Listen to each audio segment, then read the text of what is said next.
እንዴት ናችሁ? ዛሬ አጥብቆ በማሰብ የሚመጣውን ወደ መንፈስነት የመቀየር ሂደት እንመለከታለን። መጨነቅ ስታቆሙ ሁሉም ነገር በራሱ ጊዜ ይስተካከላል። ከዚህ ቀጥዬ የማካፍላችሁን እውነተኛ ታሪክ የነገረኝ የተማሪነት ወዳጄ ነው። ወዳጄ ከአንዲት የክፍላቸው ቆንጆ ጋር ፍቅር ያዘው። ይህ ፍቅር በስሜት የጦዘና ጊዜያዊ ሁኔታ የፈጠረው ፍቅር ሳይሆን ከልብ ስር የተተከለ ፋታ የማይሰጥ እውነተኛ ፍቅር ነበር። በዚህች ቆንጆ ፍቅር የተለከፈው ወዳጄ ብቻ ሳይሆን ሌሎች የትምህርት ቤቱ ተማሪዎችም ነበሩ።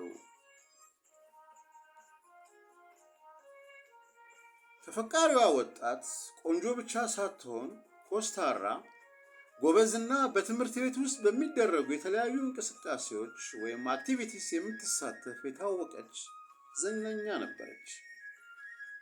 ወዳጄ እንደምንም ብሎ ሁኔታዎችን አመቻቸና ተዋወቃት። ተግባቡ፣ ተለማመዱ። በሂደትም የፍቅር ጥያቄውን በትህትና አቀረበላት። ነገር ግን የቆንጆዋ ተማሪ መልስ አይሆንም የሚል ነበር። ከላይ እንደሰማችሁት የጓደኛዬ ፍቅር ስር የሰደደ ስለሆነ የልጅቷን አሉታዊ መልስ በቀላሉ ሊቀበለው አልቻለም። ቢሆንም እምቢታዋን እንደምንም ተቋቋመና ባነበባቸው የስነ ልቦናና የስዕብና ግንባታ መጽሐፍት ላይ የተጠቀሱትን ቴዎሪዎች፣ ቴክኒኮች እንዲሁም በተለያየ ጊዜ ካዳመጣቸው የባለሙያዎች ትንታኔ በመነሳት ያተኮርክበትን ነገር ለቀቅ ስታደርገው በራሱ ጊዜ ወደ መሳካት ይመጣል የሚለውን አንድ አይነት ፍልስፍና በራሱና ባፈቀራት ልጅ ግንኙነት ላይ ለመሞከር የራሱን ፕሮቶኮል ቀረጸና በተግባር ላይ ማዋል ጀመረ። ልጅቷን አላኮረፋትም። ሳያትም ምንም አይነት የስሜትም ሆነ የባህሪ ለውጥ ማለትም የብስጭትም ሆነ የንዴት ፊት አያሳያትም። የፍቅር ጥያቄውን ከማቅረብ በፊት የነበራቸውን ግንኙነት የሚረብሽ ምንም አይነት ነገር አላደረገም። ሲያገኛት ሰላም ይላታል፣ እንደ ቀድሞ ቆሞ ያወራታል፣ ሐሳብ ለሐሳብ ይለዋወጣሉ። ይህንን ተሞክሮ ያለምንም ማዛነፍ ቢያንስ ለ3 ወራት ቀጠለበት። በእነዚህ 3 ወራት ውስጥ ጓደኛዬ የተፈቃሪዋን ወጣት ለውጥ ልብ ያለበት ጊዜያት ነበሩ። ሲገናኙ በፊት የማያደርጉትን መሳሳም በእሷ ግብዣ ይሳሳማሉ። እጅን ይዛው ለረዥም ደቂቃዎች ታወራዋለች። አልፎ አልፎ ምክንያት እየፈጠረች እንዲሸኛት ታደርጋለች። የእሱ አለመሞቅና አለመብረድ ወይም የስሜት መዋዠቅ አለማሳየት እንደሚረብሻትም ታዝቧል። እንደጠበቀውም በራሷ መንገድና ሁኔታ እንደምትወደው ነገረችው። የወዳጄ ልብ እንደተንጠለጠለ ነበርና በደስታ አጻፋውን መለሰላት። ምሳሌውን እንደ ዋዛ ባታዩት መልካም ነው።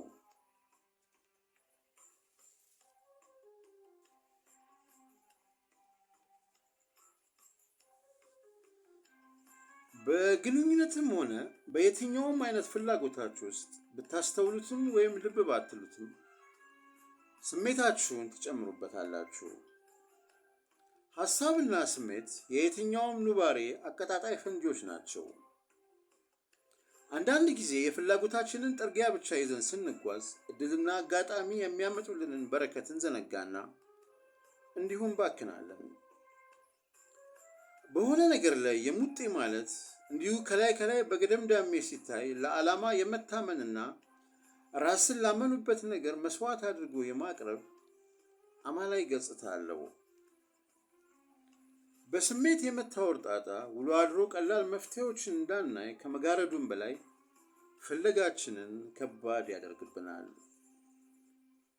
አንዳንድ ጊዜ በቤታችሁ ሆናችሁ በብዙ ድካምና ፍለጋ ልታገኙት ያልቻላችሁትን የጠፋባችሁን ዕቃ ለጊዜው ተወት ስታደርጉት በአስደናቂ ሁኔታ አጠገባችሁ ልታገኙት ትችላላችሁ።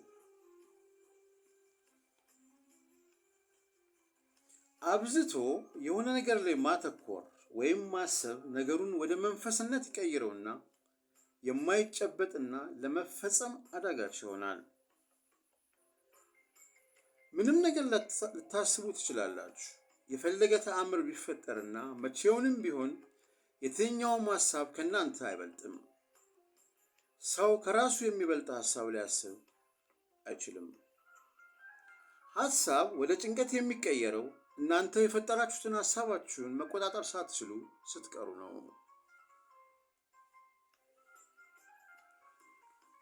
ለብዙ ሰዎች ስኬት የሚመስላቸው ትላልቅና የማይጨበጡ ሀሳቦችን ማብሰልሰል ነው።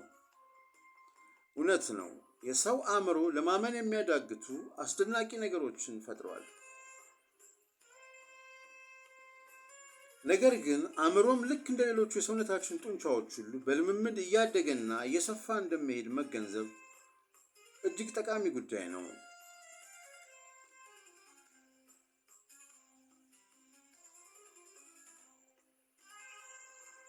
ምንም ነገር እንዳያስብ ታስሮ የቆየን አእምሮ በአንድ ጊዜ የስፔስ ሳይንስን አጥና ማለት ወደ እብደት ጎራ እንዲቀላቀል መንገዱን መጥረግ ነው።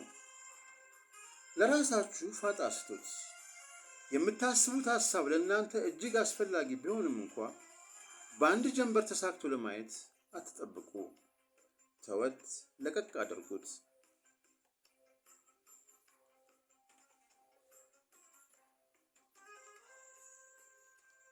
ሀሳብን የሙጥኝ ማለት ብዙውን ጊዜ የብልህ መንገድ ቢመስልም ከጀርባው ግን ነገሮችን እኛ ከምናውቀው በላይ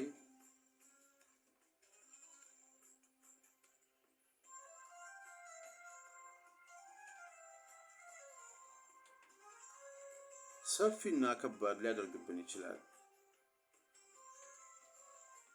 ለምን ይመስላችኋል ሰዎች በሆነ ነገር ላይ የሙጥኝ ብለው ያ ነገር እንዳሰቡት ሳያሳካ ሲቀር በብስጭት የተለያየ እርምጃ ራሳቸው ላይ የሚወስዱት?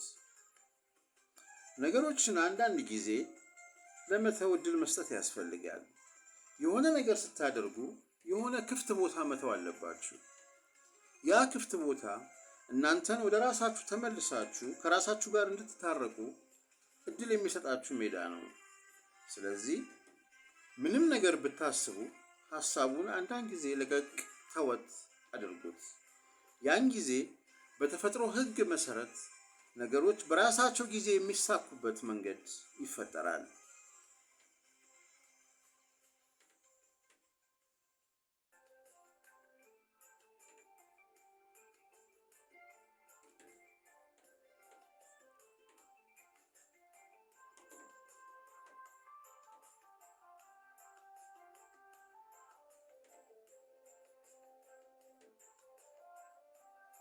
ቪዲዮውን እስከ መጨረሻው ስለተከታተላችሁ እያመሰገንን ላይክ፣ ሼር፣ ኮሜንት እና ሰብስክራይብ በማድረግ እንድታበረታቱን ስንጋብዛችሁ በታላቅ ፍቅርና አክብሮት ነው። በተጨማሪም የዚህ ቪዲዮ ሀሳብ ለአንድ ለምታውቁ ሰው ሊጠቅም ይችላልና ሼር ከማድረግ ወደ ኋላ አትበሉ። መልካም ጊዜ ይሁንላችሁ። ቻው።